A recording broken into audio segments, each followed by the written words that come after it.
Biden and his rival Donald Trump are neck and neck when it comes to voter support, according to a new survey by Yahoo. So why is Biden proving so unpopular? Well, Yahoo's Rick Newman has solved the mystery. Rick, what is it?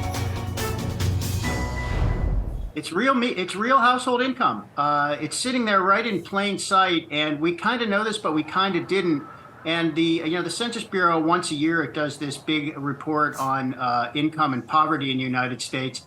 And the answer was sitting right there. They found that real median household income, that means it is adjusted for inflation, has fallen by almost $2,000 since President Biden won the presidency in 2020. That's almost 3%. That is a lot. And the reason is no secret. It's because of inflation. So during that time, incomes have been going up, but inflation has been going up by more. And that's why real household incomes have been declining.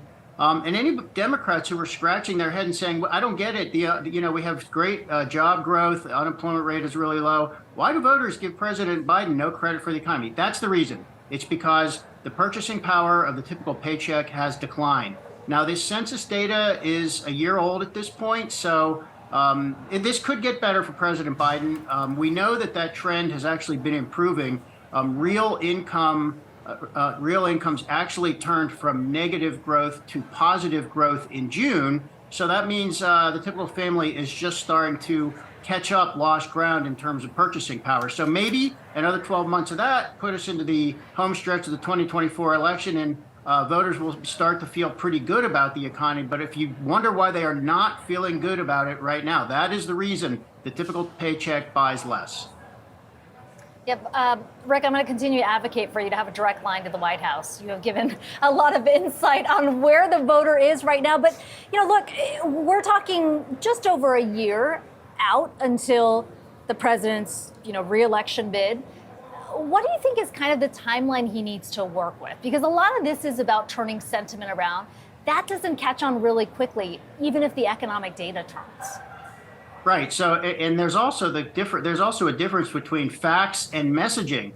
So whether you can actually get people to notice the good things that are happening, I think Biden is not doing a great job of that.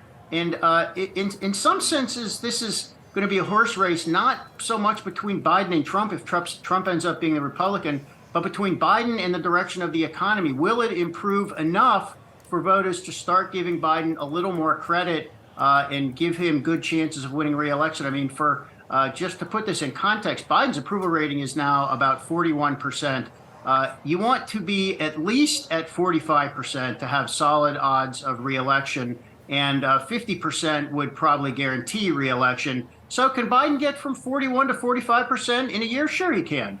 He needs nothing to go wrong, and he needs people to start feeling a lot better about inflation. And guess what? That involves gas prices as well as everything else. So behind the scenes, I've written about this. I have a feeling I'll write about it some more. The Biden administration has been doing things behind the scenes, talking quietly with oil producers such as Saudi Arabia, and even making deals with Iran to get more oil onto global markets.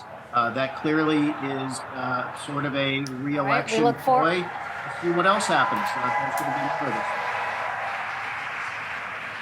Sorry, Rick, it's a little loud out here, but we look forward to those other columns I know you've got lined up there. Rick Newman, as always, thanks so much for this week's Bidenomics.